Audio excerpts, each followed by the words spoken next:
Assalamualaikum warahmatullahi wabarakatuh. Pada pertemuan kedua kali ini kita akan belajar tentang gerak.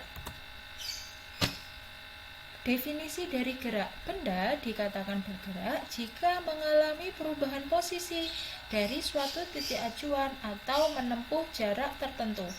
Contohnya pada buah kelapa, yang awal mulanya buah kelapanya terletak di atas, kemudian jatuh. Oleh sebab itu, dapat dikatakan buah kelapa ini bergerak karena mengalami perubahan posisi dari titik acuan. Nama lain dari titik acuan adalah titik awal benda. Seperti itu. Kemudian, jenis gerak berdasarkan titik acuan itu ada dua. Gerak sebenarnya sama gerak semu. Kalau gerak sebenarnya itu adalah gerak benda yang berpindah posisi. Contohnya tadi buah kelapa yang awal mulanya ada di atas, kemudian ada di bawah.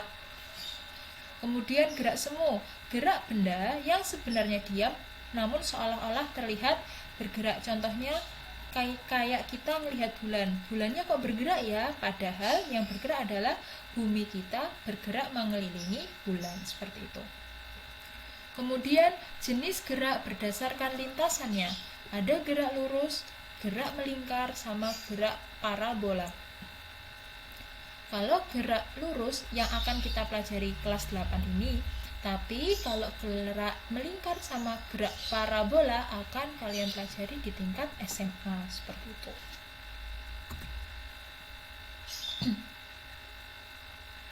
Kemudian gerak lurus. Gerak lurus adalah benda yang bergerak pada lintasan yang lurus. Contohnya buah kelapa yang jatuh, mobil yang melaju lurus pada jalan yang lurus, sama anak yang melempar bola ke atas. Untuk mempelajari gerak lurus, kalian harus tahu konsep-konsep dari gerak. Yang pertama, kita akan belajar tentang jarak dan perpindahan. Jarak adalah panjang lintasan yang ditempuh benda dari posisi awal hingga posisi akhir tanpa memperhatikan arah. Sedangkan perpindahan adalah perubahan posisi benda dari posisi awal hingga posisi akhir. Perhatikan gambar ini. Kalau jarak tadi panjang lintasan, ini panjang lintasannya. Sedangkan kalau perpindahan, ya dari titik A menuju ke titik B saja. Sama halnya segitiga ini. Kalau jaraknya dari A ke B, B ke C. Sedangkan kalau perpindahannya, posisi awalnya di A, posisi akhirnya ya di C saja. Gitu. Contohnya seperti ini. Nah ini, Yoga bersepeda dari rumah, yaitu titik acuannya dari titik D, menuju ke supermarket, yaitu titik B. Setelah dari supermarket, dia pulang. Nah, di tengah-tengah jalan, dia mampir ke rumahnya Faiz di titik A. Pertanyaannya, kira-kira berapa jarak dan perpindahan yang Yoga tempuh ya? Kira-kira berapa jaraknya dan berapa perpindahannya? Ada yang tahu? Nah, jarak yang ditempuh Yoga yaitu, perhatikan, 250 ditambah 400 ditambah 400, yaitu 1050. Dari mana? Kan titik acuannya tadi dari D ke A 250, dari A ke B 400, dari B ke A yaitu 400, yaitu sehingga totalnya 1050. Seperti itu. Nah, kalau perpindahannya hanya 250. Masih ingat kalau perpindahan adalah posisi benda dari awal hingga akhir. Awalnya tadi mana? Titik acuannya mana? Titik acuannya kan D. Sedangkan titik akhirnya mana? Titik akhirnya kan A.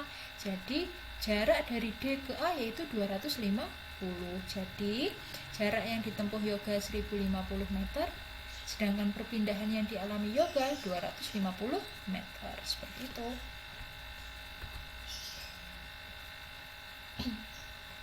Kemudian kita akan belajar tentang grafik jarak.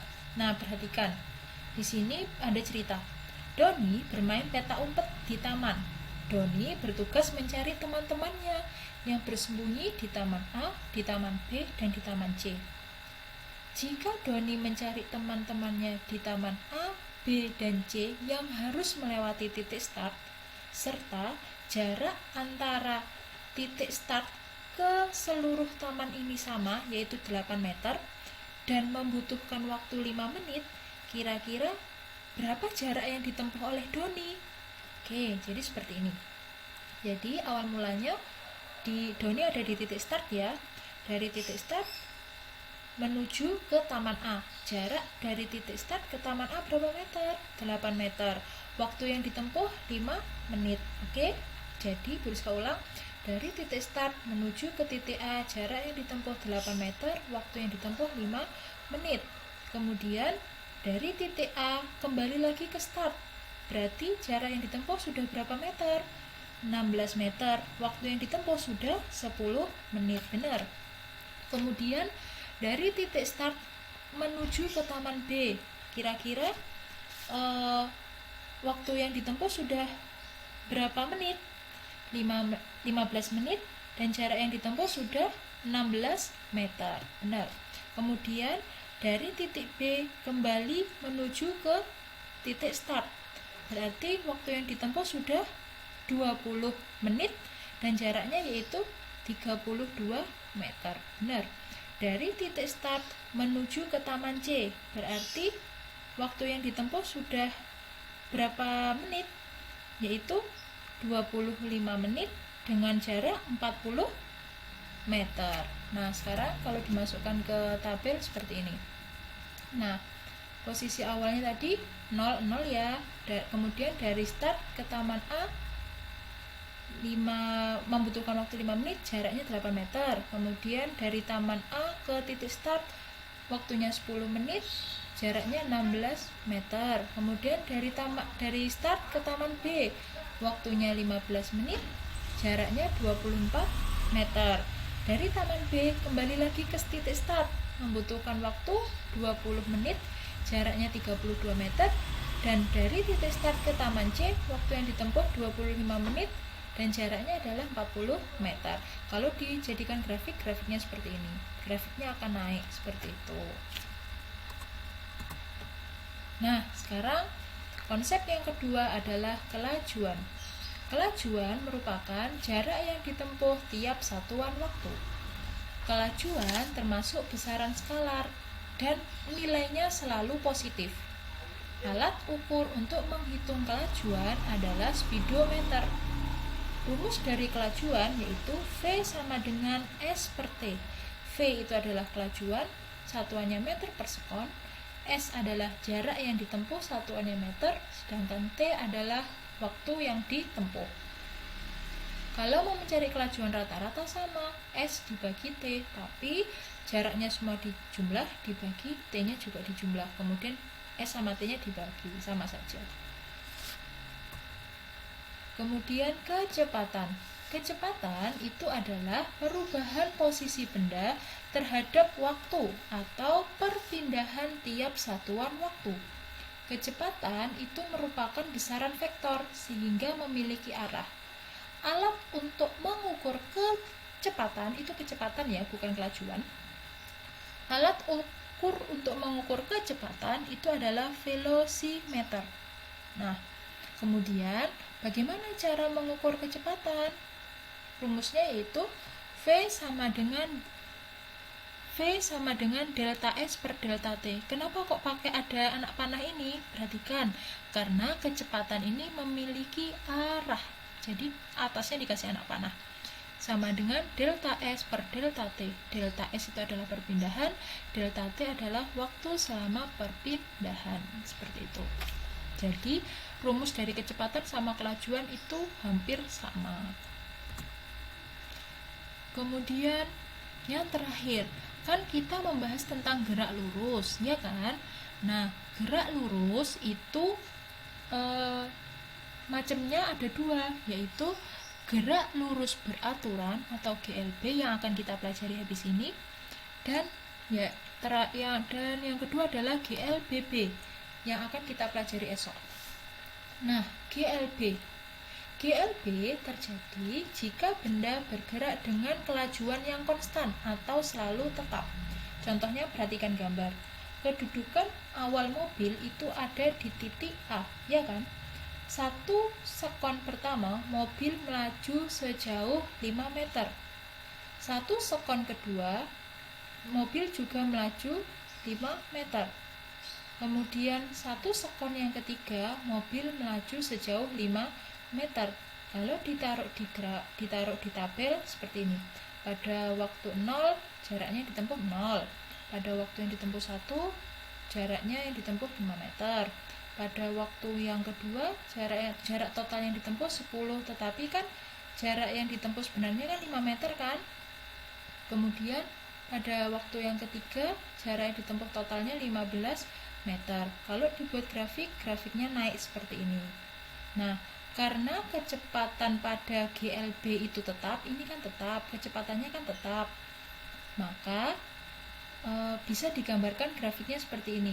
Antara T sama V dia sama, dia seimbang, dia lurus. Jadi grafiknya pada GLB itu lurus seperti ini, kayak gitu. Nah, kalau ini ticker timer. Ticker timer itu apa sih? Ticker timer itu adalah alat yang biasanya terletak di laboratorium yang digunakan untuk menyelidiki gerak lurus beraturan. Nah, jadi kalau kalian pengen tahu bagaimana sih cara kerjanya ticker timer, kalian bisa kunjungi YouTube ya. Ini linknya sudah Briska sediakan salah satunya. Kalian boleh searching nanti. Nah, di ticker timer ini itu dengan menggunakan ticker timer itu nanti kita bisa mendapatkan titik-titik pada kertas yang menyatakan posisi benda saat bergerak. Nah, posisi benda saat bergerak itu digambarkan ada beberapa. Yang pertama, kecepatannya kecil. Kalau kecepatannya kecil, jarak antara titik satu dengan titik yang lainnya itu kecil-kecil ya, dan dia sama. Sedangkan kalau kecepatannya sedang, jarak antara satu titik dengan titik yang lain juga memiliki jarak ya.